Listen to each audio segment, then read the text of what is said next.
This is your first public presentation after your election. Well, congratulations to you and thank you for honouring us with your presence. Next, I'd like to invite Mr. Yaqub Sattar, who's the Executive Director of Finance and IT at Pakistan State Oil. He will be talking about the CFO's dynamic role in sustaining a corporation's financial performance. Yaqub Sattar, please give him a big round of applause. Bismillah ar-Rahman ar-Rahim. Assalamu alaikum. It was extremely, I was surprised to see such a wonderful response to this conference. When we were planning this conference at ICAP, we targeted for 300 people, but we ended up with 600. And and it became a major issue for us how to help you guys park your cars. So I'm sorry for the inconvenience. I know you had to stand in long queues, but that's part of the norms these days with the security situation. We at the Professional Accountants and Business Committee, we're looking at various things, how to do, something or the other for the professional accountants who are in business. That's 80% of all of you. And we have exciting things planned. This is the first one, and to be honest with you, I have a lot of support from the rest of the council members, because we all, when we were going through the election process, you all told us that what is ICAP doing for the people in business.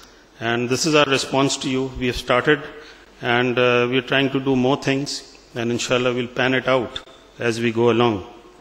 Now, Rabia tells me I don't have much time. It's tea time already.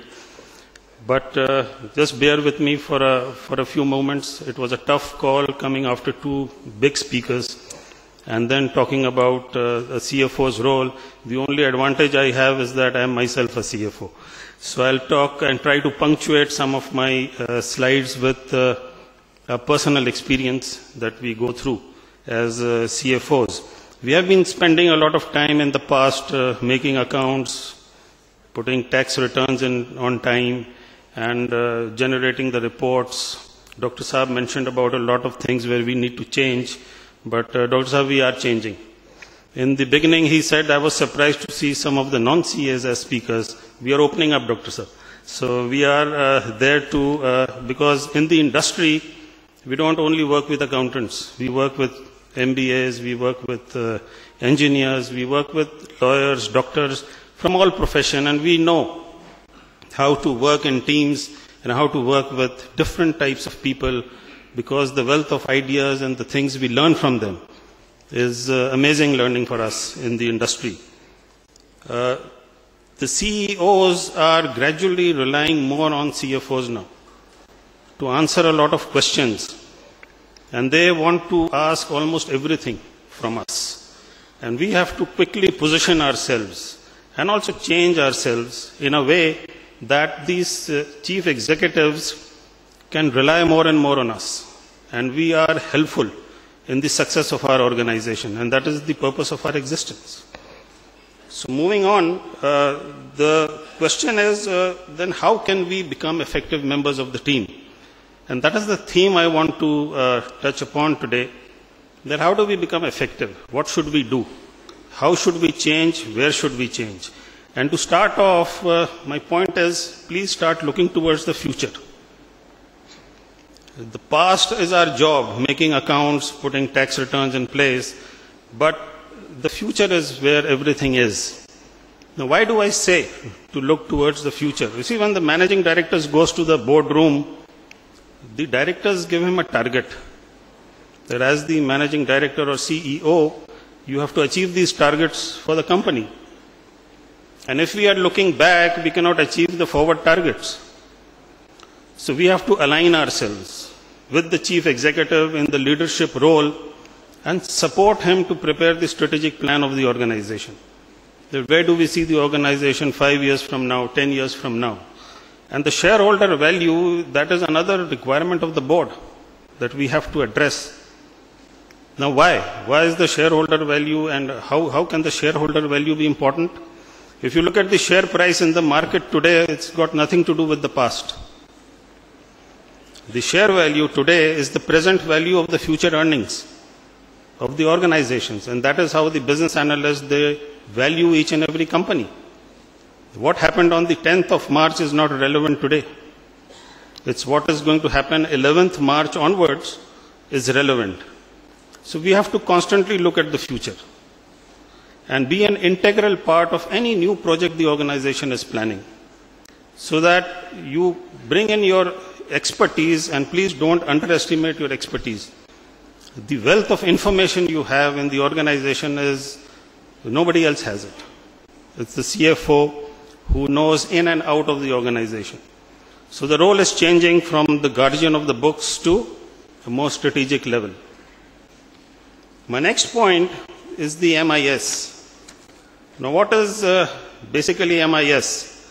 It's primarily the information that you have in the organization and the way you manage information, which is extremely critical. Now, some of the personal experience that I can tell you, I was transferred to the agrochemical plant site in Dharki, and I stayed there for 4 years with about 400 engineers, and some of my best friends are engineers. In that area, you spend a lot of time in the evenings to do some social activities. Otherwise, you can't survive in that community, which is 600 kilometers away from Karachi. And there, I happened to end up as the treasurer of the club, which keeps people engaged socially in that community. It's a very active club. And the president said that I'll take over as president only if this chap becomes the treasurer, because he knew that once the club failed because the finances were not in control. So I went there, made all the balance sheets and P&Ls that you have, remembering my experience of auditing the Karachi Boat Club. So I was very proud that I've made a beautiful balance sheet. And the club committee meeting, when it was about to start, the accountant gave me a list. I said, what is it? He said, it's a list of all the activities we have done and the cost incurred against them. I said, who's interested in that? So we went into the meeting. I said, okay, give it. No problem. When the meeting started and the third agenda point came to discuss the financials, I said, well, here's the balance sheet and this is what it is.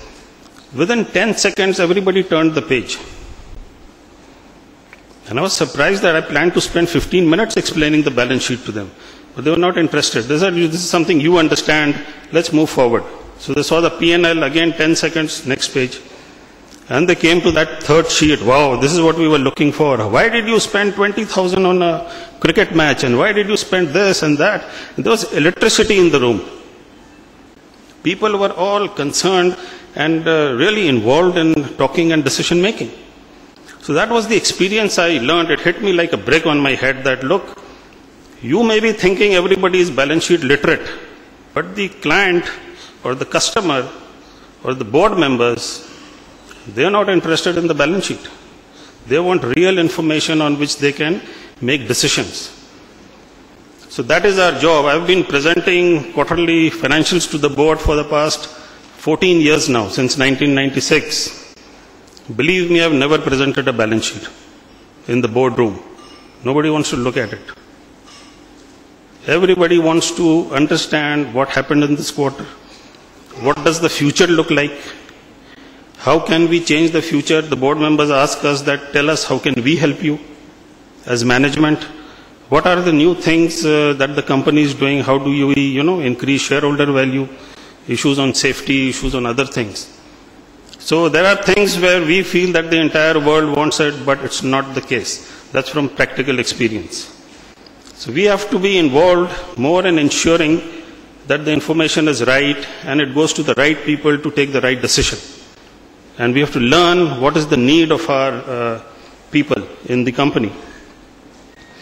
We are also custodian of key processes, and this is a very important thing. We have to make sure that all the corporate governance activities in the organization is in place. This is very important because from where I come, it's